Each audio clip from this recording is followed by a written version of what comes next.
Copeuch Inversiones, el sitio donde todos pueden invertir, y Universidad Central, 40 años formando personas, presentan Al Pan Pan. En el Mostrador Podcast, debate y conversación para comenzar tu mañana. Al Pan Pan, con Mirna Schindler. Entrevistas con los actores de hoy. El Mostrador, el poder de la independencia.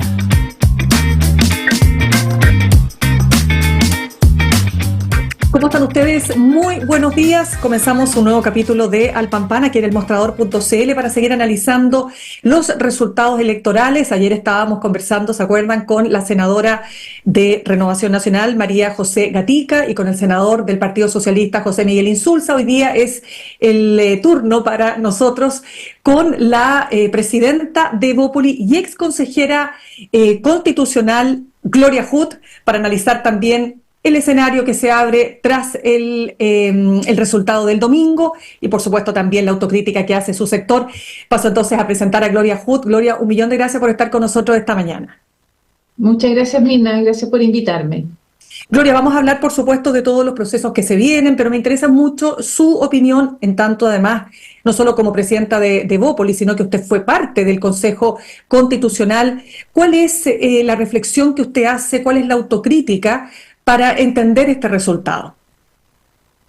Sí, yo lo primero es que creo que tenemos que ser cuidadosos con la lectura que hagamos, porque a veces se tiende a simplificar un poco y a mirar desde las posturas ideológicas de los partidos, y creo que las decisiones de las personas son más complejas que eso. Y así como sería un error haber interpretado, por ejemplo, el 62% del año pasado como un triunfo de la derecha, me parece que también hay que ser cuidadosos con interpretar el 55% de este año como un triunfo de la izquierda.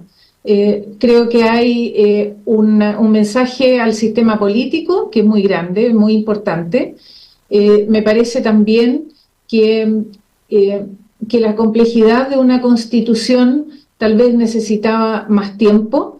Las personas necesitan decantar esta información que es compleja, que genera algún nivel de ansiedad también, porque son cambios mayores, y pienso que tal vez eso también influye en la decisión que las personas toman, más allá de una postura ideológica. Yo creo que hace algún tiempo ya las decisiones de las personas vienen independizándose de eso, de seguir una única línea. Tienen que ver más con su día a día, con su interés y sus inquietudes y demandas más inmediatas y que no están resueltas. Y yo creo que ese mensaje también fue claro en este caso.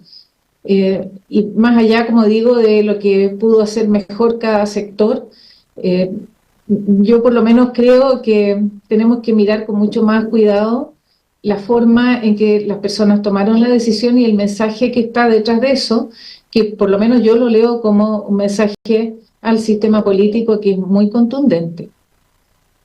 En ese mensaje al sistema político, ¿qué valor le da usted a algo que se desprende, por supuesto, de este resultado, y es que, y que no solo se desprende del resultado, sino que está refrendado en un montón de encuestas donde la mayoría de las personas señala que lo que quiere es que el sistema político o los partidos políticos se pongan de acuerdo? Acá no hubo acuerdo, o sea, hubo finalmente un texto constitucional que logra, termina su proceso, insisto, respecto de una mayoría, que era la mayoría que formaba parte del Consejo Constitucional, pero que no logra el consenso con todo el cuerpo de este Consejo. Entonces, ¿hasta qué punto ese factor, el que no se haya logrado un texto de consenso para usted, es un factor determinante en el resultado del domingo? Yo creo que es muy importante y seguramente un texto transversal habría tenido esta especulación, no tengo más antecedente que lo que se ha publicado. Habría tenido seguramente por lo menos la demostración de que había algo que fue compartido y que hay un consenso en el sentido de que es lo mejor para el país. Yo lamento mucho, y habiendo sido consejera, que hubo oportunidades de acuerdo y se descartaron. el borrador de la comisión experta se aprobó por unanimidad. Entonces, ese es un punto de partida donde se podía construir, pero era insuficiente. Como dijo Sebastián Soto, el borrador de la comisión experta tenía buen lejos, pero mal cerca. Tenía necesidad de ajustes. Cuando se subieron las enmiendas, esas enmiendas inicialmente fueron muy identitarias de cada uno de los sectores. Y yo creo que eso se instaló con bastante fuerza y dejó una huella. Independientemente de que a lo largo del proceso, muchos de esos elementos identitarios y particularmente republicanos se fueron o rechazando. Yo misma fui activa votante para descartar del texto esos componentes, pero lo que finalmente quedó instalado es que había esta marca identitaria muy fuerte y los cambios son más complejos, es difícil explicar esa secuencia, pero hubo oportunidades de acuerdo que tampoco fueron tomadas por el oficialismo. Por ejemplo, la segunda etapa de la comisión experta, desde Chile Vamos levantamos la posibilidad de votar por 3 cosas que eran importantes para el oficialismo, como volver a la frase se protege la vida del que está por nacer, incorporar elementos de solidaridad en las prestaciones sociales y aumentar el derecho a huelga fuera de la negociación colectiva, y esas 3 cosas fueron rechazadas por el propio oficialismo que las había planteado. Nosotros teníamos 7 votos, ellos eran 11, con 7 que hubieran votado a favor, todas esas cosas se habrían acogido. Entonces, mi impresión es que si bien el proceso partió con un ánimo de más acuerdo, a lo largo de su desarrollo eso se fue debilitando. Y es muy lamentable porque ese era el objetivo, que fuera transversal.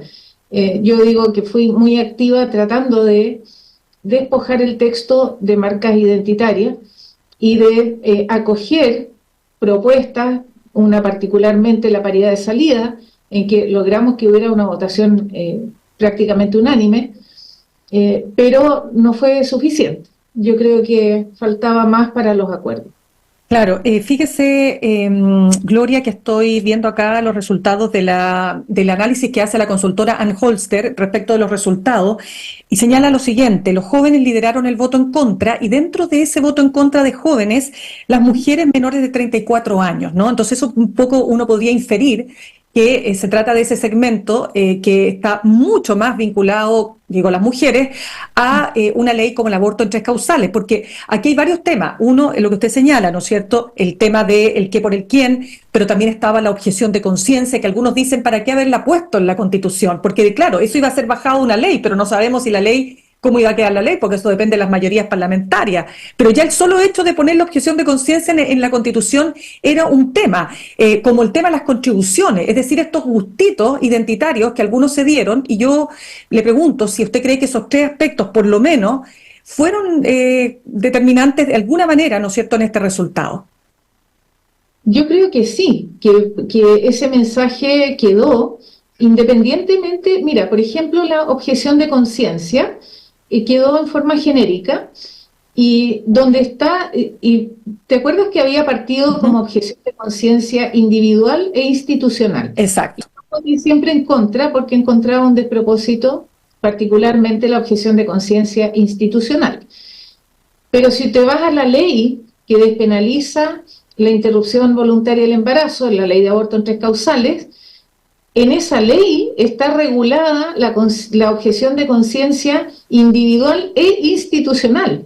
Entonces, hay complejidades de textos que yo creo que no son fáciles de asimilar y de entender en su magnitud completa en un plazo tan corto. Entonces, ciertamente, el riesgo de que eso pudiera derogar esa ley pesó más en la decisión que el argumento jurídico. Me refiero a que la propia ley regula las dos alternativas y desde el año 2017, no es algo nuevo.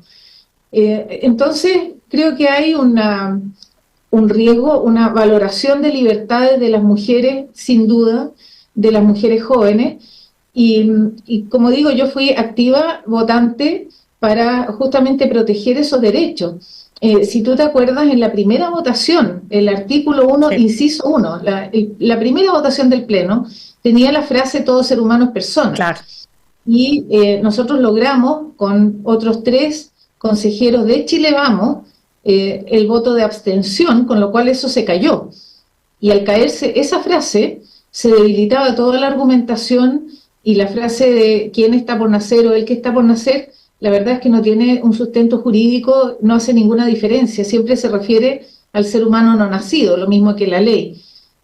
Claro, pero usted se sintió, pero de todas maneras, porque eso lo hemos hablado ampliamente acá en este programa con constitucionalistas, incluso con la abogada constitucionalista que formó parte del comité de técnico de admisibilidad, Marisol Peña, cuando Marisol, pero para cerrar solamente el punto, lo que pasa es que efectivamente lo que usted dice es cierto respecto a la objeción de conciencia que está contenida en la ley de aborto en 3 causales, pero si se legisla sobre una objeción de conciencia institucional, por ejemplo, dependiendo, insisto, las mayorías del Congreso, ella admitía, claro, podría haber ocurrido que el Congreso decidiera, ok, vamos a establecer entonces objeción de conciencia institucional amplia, lo que implicaría, por ejemplo, que una farmacia, no sabemos, podría decir, ¿sabe qué? Por mi conciencia institucional nosotros no vendemos la píldora del día después. Entonces, todos esos flancos que se abrían, que por cierto no eran categóricos, pero se abrían flancos, ¿usted diría que influyeron finalmente en esta decisión de las mujeres?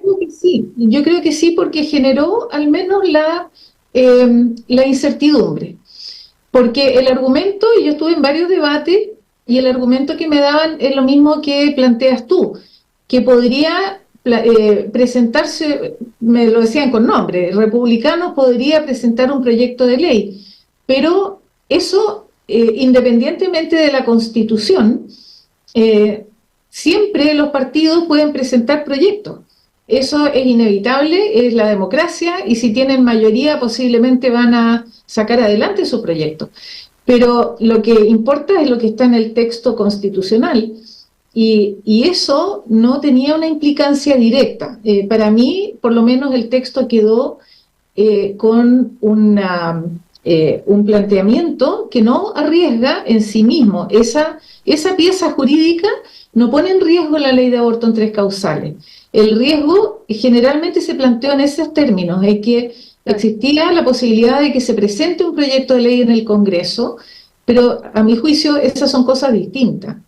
Sí, Gloria, para cerrar el tema constitucional y pasar a la etapa que se viene, ¿no es cierto?, tanto para usted como presidenta de Bópoli, como su partido, ¿no?, y lo que corresponde, ¿no es cierto?, a la derecha tradicional.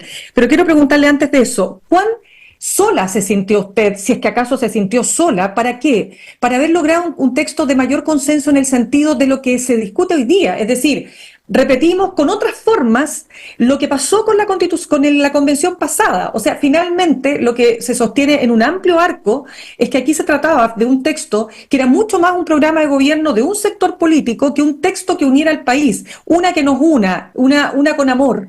Eso nos terminó ocurriendo. Entonces, desde ese punto de vista, ¿cómo se sintió usted al no haber logrado ese objetivo?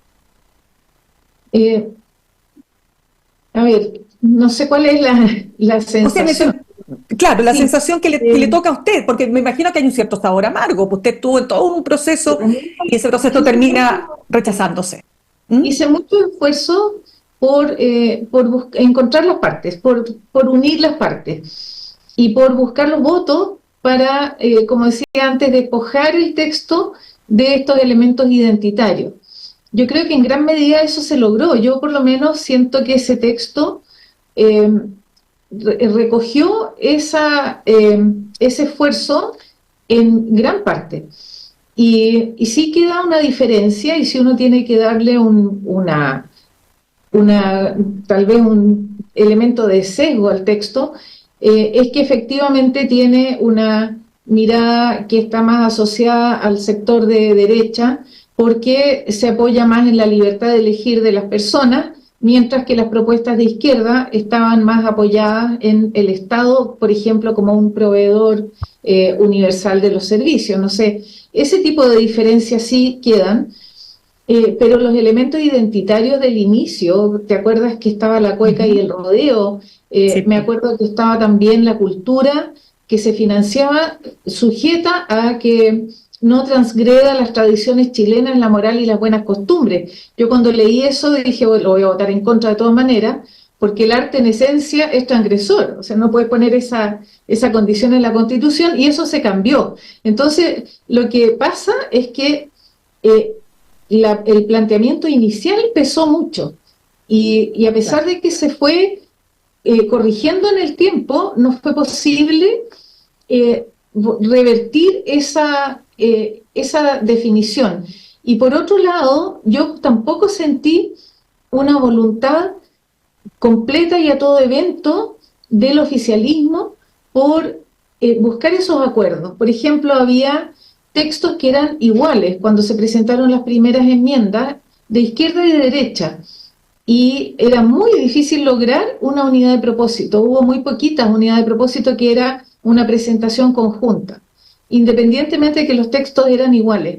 Entonces, por eso digo, esto partió con un borrador unánime.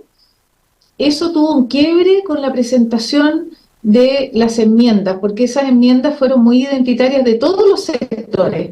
Yo creo que ahí los partidos clavaron las banderas para marcar lo que querían.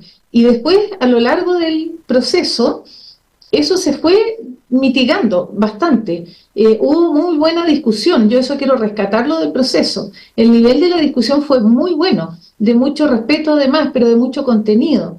Y terminó un texto que a mi juicio recogía razonablemente las expectativas de todos. Yo voté en contra hasta el final, por ejemplo, cosas para que se fueran a la mixta. Pero costaba, porque en la mixta también estaban otros equilibrios de poder donde mi partido o yo no estaba representada. Entonces, costaba como lograr el objetivo final, pero me acercaba bastante. Entonces, en el tema de las contribuciones, por ejemplo, que ahí hubo una corrección importante que se hizo en la última etapa de la mixta. Entonces, sí, yo habría querido tener más fuerza, y sobre todo creo que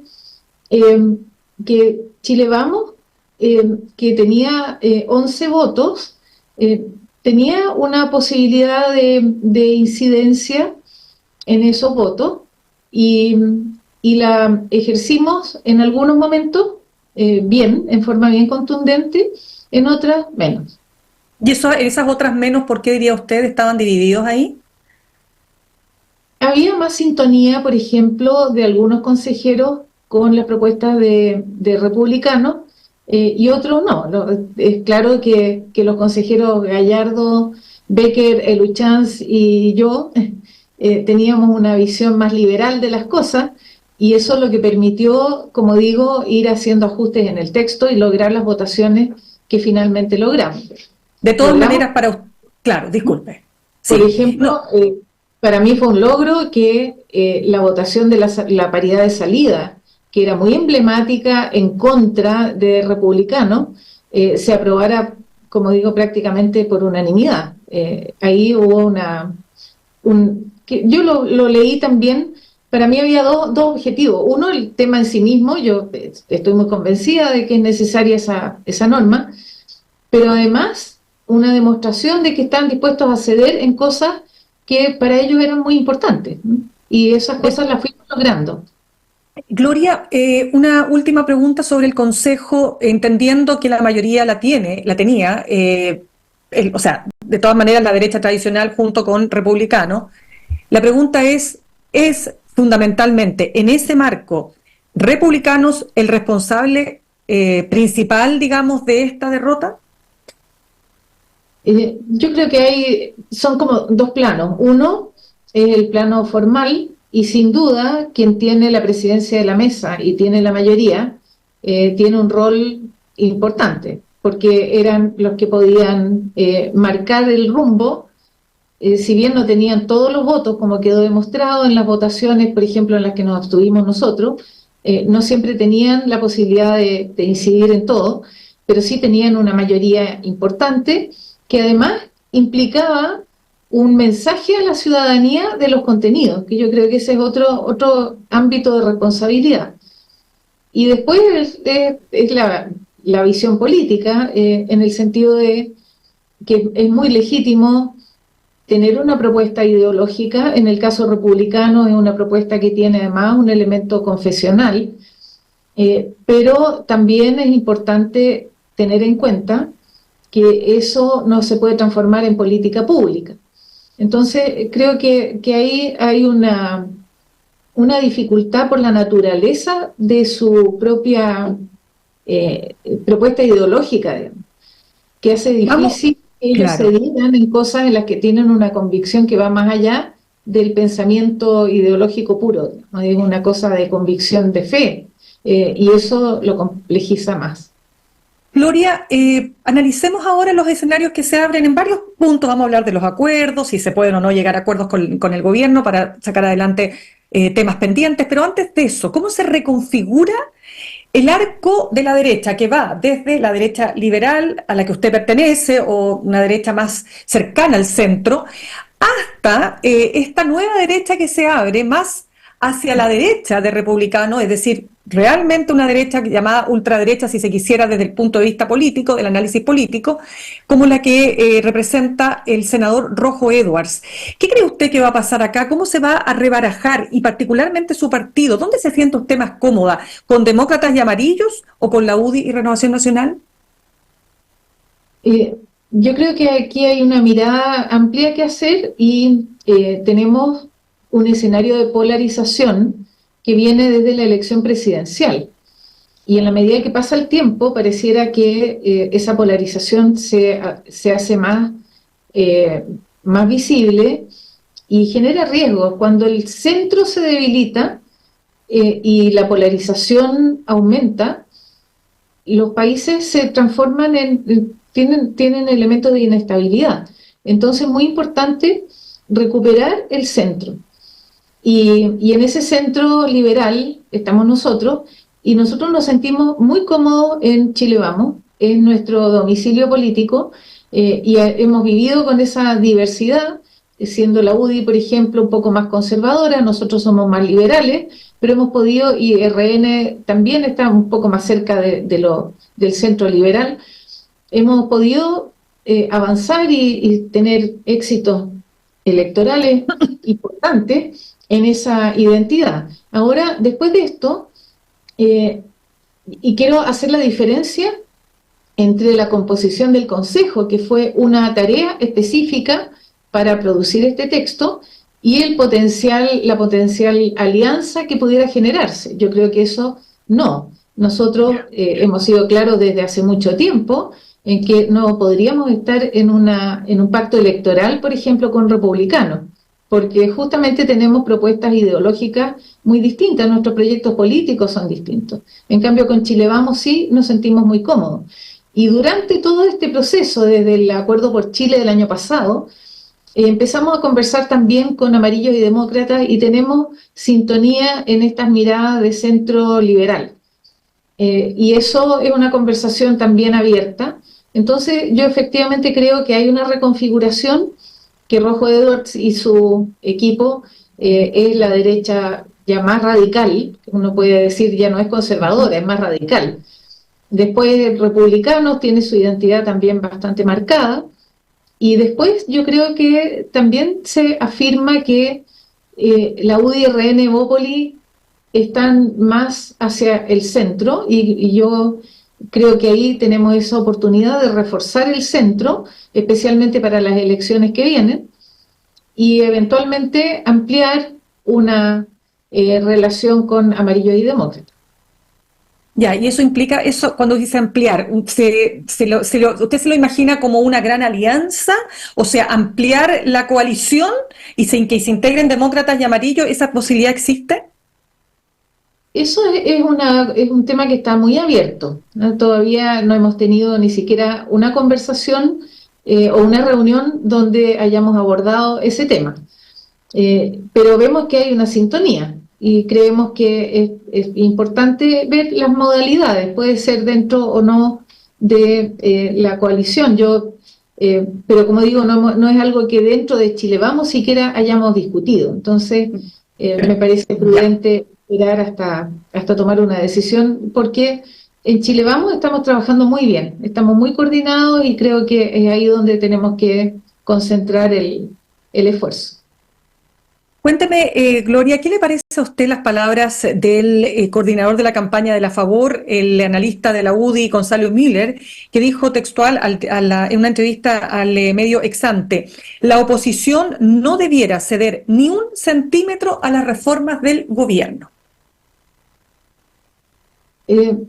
Bueno, yo tengo un estilo distinto y Evópoli ha sido activa colaborando con el ministro Marcel, por ejemplo. Desde julio le llevamos una propuesta tributaria, muchos de esos elementos han sido discutidos y tenemos todavía equipos técnicos de Horizontal trabajando con los equipos de Hacienda. En el caso de trabajo con la ministra Jara también tuvimos equipos técnicos que participaron cuando nos invitaron. Nosotros creemos que es importante al menos entrar en la discusión. Porque independientemente de que, por ejemplo, ayer la ministra Jara presentó un proyecto de ley sobre el cual yo todavía no puedo opinar mucho porque no lo ha entregado el texto, entonces, y viene con una propuesta distinta de la que se había conversado antes.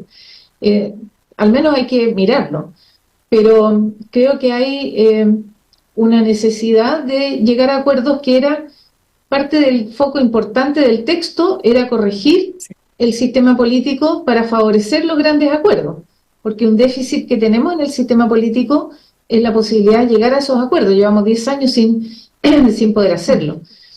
Así que, por lo menos, yo creo que es importante mirar, informarse, tomar la decisión, por supuesto, después de haber analizado toda la propuesta. Y es muy legítimo que uno mantenga su postura.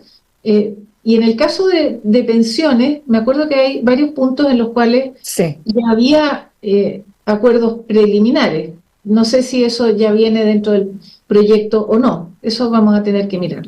Claro, lo que pasa es que entremos en esos puntos cortitos, Gloria. Yo sé que usted se tiene que ir, pero permítame solamente para ir precisando algunos temas tan claves como efectivamente la reforma a las pensiones, porque el proyecto del gobierno plantea, vuelve a señalar la ministra Jara, de que este 6% adicional, ¿no es cierto?, que se agrega a esta cotización, es decir, del 10 pasamos al 16, este 6% con cargo al empleador, bueno, que de ese 6%, 4% vaya a solidaridad y solo un 2% a cuentas individuales. Y eso ha sido rechazado tajantemente, ya es rechazado por varios parlamentarios de Chile Vamos. Entonces, usted en esta misma conversación con nuestro programa, ¿se acuerda cuando me dijo que usted sí era partidaria de que parte de ese 6% fuera solidaridad?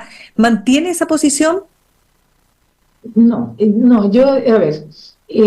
hay distintas opciones que tienen o no componentes solidarios.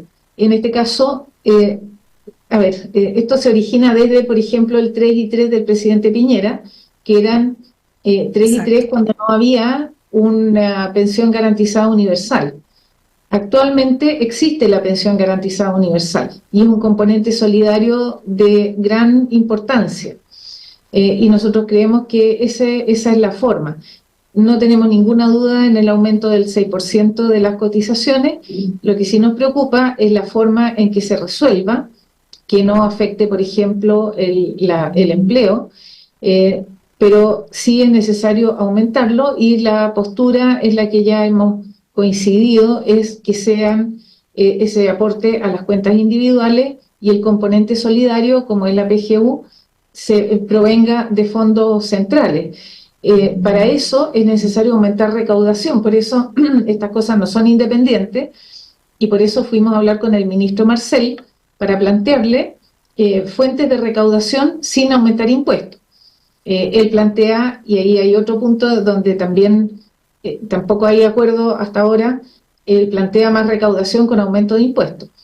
Nosotros creemos que, tal como se ha quedado demostrado ahora último, que actuando sobre elevación y ilusión se pueden generar los fondos que ayudan a este financiamiento del componente solidario. Así que es una discusión que está abierta todavía. Ya, pero entonces usted cambió la opinión, porque como le digo, esto fue hace poquito que conversamos, serán unos 4 meses, que usted me decía que sí estaba de acuerdo con la posibilidad de, ya estaba la PGU, por eso le digo, de pasar parte de este 6% a solidaridad. Eso ya es definitivamente, o sea, su partido no está disponible para aquello. En general, en Chile Vamos, el acuerdo es que el 6% vaya a las cuentas individuales y tener el componente solidario desde fondos centrales, que es lo mismo que planteamos también en la propuesta que estaba en el texto constitucional.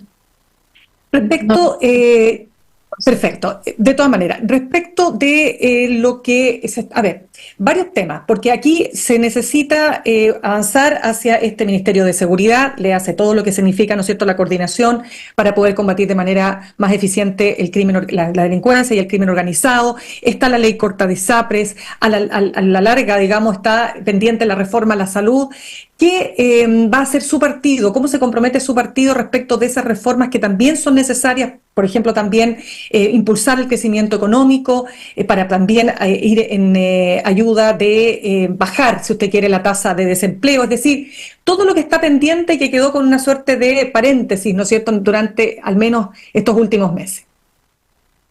Sí, cuando uno conversa con las personas en la calle y durante la campaña, conversé con mucha gente, hay dos temas que mandan. Uno, el primero, lejos, es la seguridad. Es la sensación de desprotección o de incertidumbre respecto a la posibilidad de desplegar su vida normalmente, digamos, y sentirse protegido. Esa creo que es la prioridad principal a la que hay que poner atención. Y en ese caso, nosotros hemos sido activos participando en la mesa de seguridad del año pasado con la ministra Toa, que después se interrumpió por los indultos. También hemos colaborado, por ejemplo, nuestro senador Felipe Kast es presidente de la Comisión de Seguridad en el Senado. En la ley de usurpaciones estuvimos disponibles para aprobar la ley, no en la forma que nosotros la habíamos propuesto, pero la alternativa era que no hubiera ley. Eso marca que nosotros sí estamos disponibles para apoyar los avances en seguridad.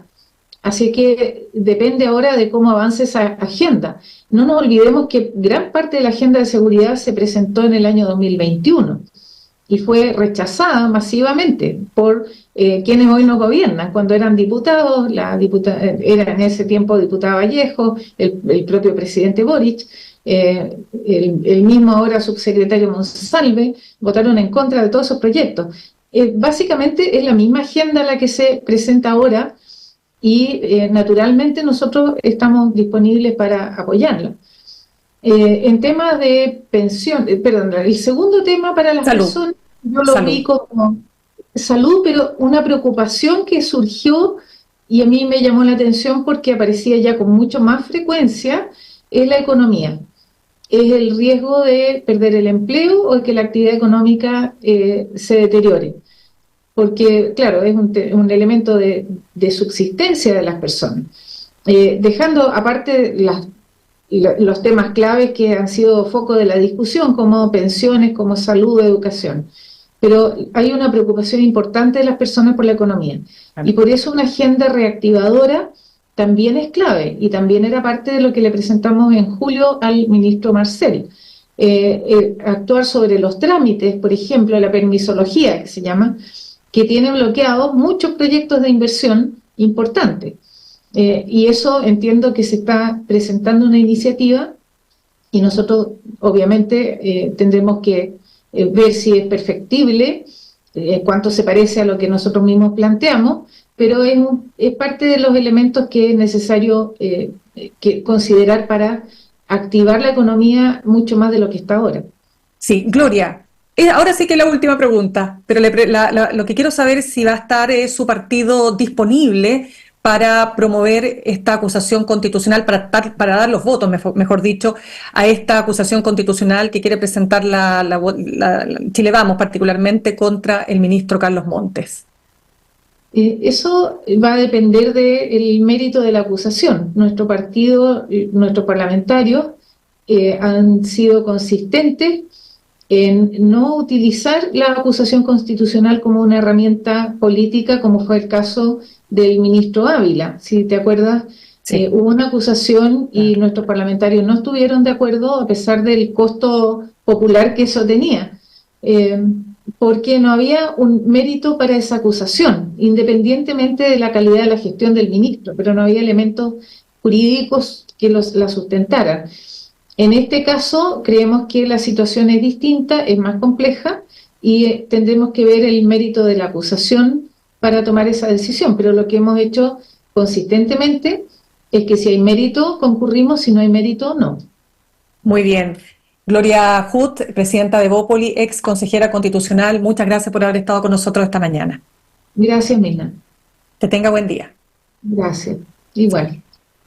Saludamos a nuestros auspiciadores. Ahorrar cotidianamente se puede y de forma organizada, rápida y online con Ahorrando, la nueva funcionalidad de tu app Copeuch, en donde puedes programar ahorros de manera fácil y entretenida, eligiendo tus propias reglas y metas. Haz que el ahorro sea parte de tu vida con Ahorrando de Copeuch. Más información en copeuch.cl.